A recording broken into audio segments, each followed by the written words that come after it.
Assalamualaikum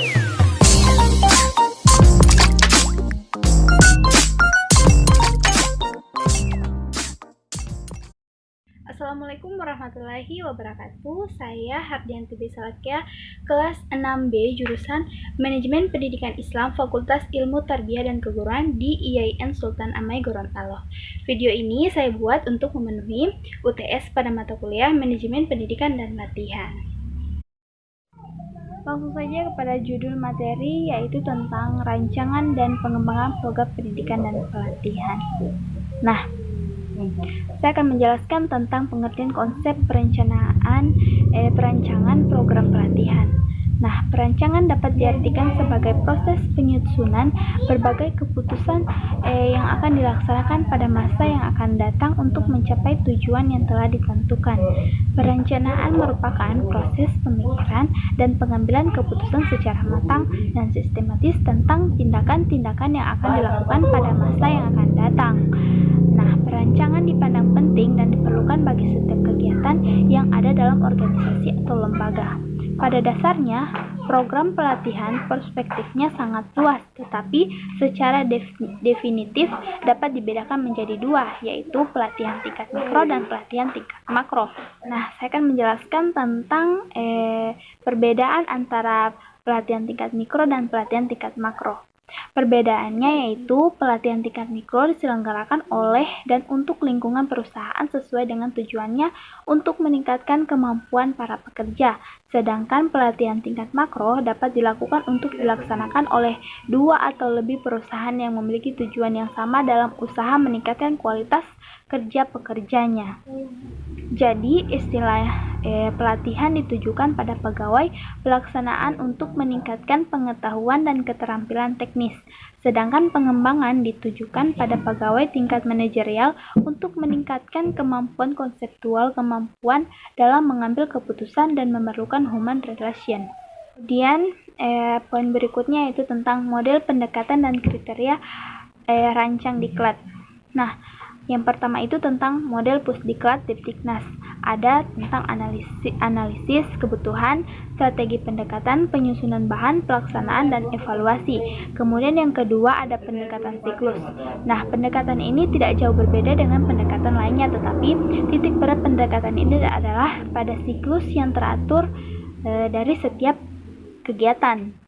Kemudian yang ketiga, poin ketiga yaitu tentang pendekatan sistem. Nah, pendekatan sistem dilihat dari sudut pandang pembelajaran adalah cara yang sistematis untuk mengidentifikasi, mengembangkan, dan mengevaluasi sekumpulan bahan dan strategi. Bertujuan juga untuk mencapai tujuan yang khusus.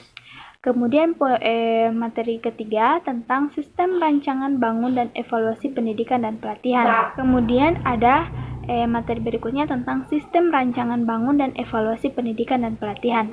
Nah, rancangan bangun pembelajaran mata diklat dan rencana pembelajaran. Panduan instruktur terdiri dari RBPMD atau rancangan bangun pembelajaran mata diklat dan RP rencana pembelajaran.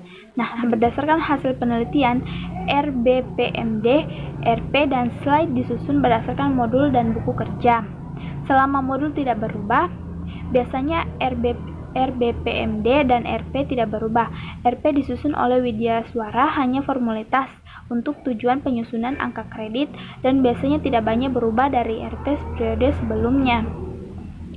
Evaluasi diklat merupakan suatu proses pengumpulan informasi deskriptif secara sistematis yang diperlukan untuk membuat keputusan pelatihan yang efektif terkait dengan seleksi, adopsi nilai, dan modifikasi aktivitas pembelajaran yang bervariasi. Selanjutnya ada tahapan penyusunan perencanaan diklat.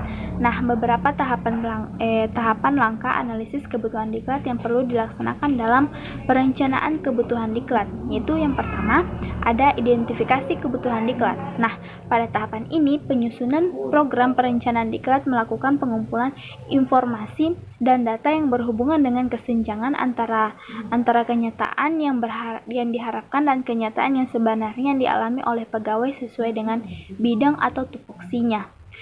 Nah, pengumpulan informasi dan data dapat dilakukan dengan observasi langsung, wawancara, kontak saran, pertemuan atau rapat, dan fokus grup diskusi.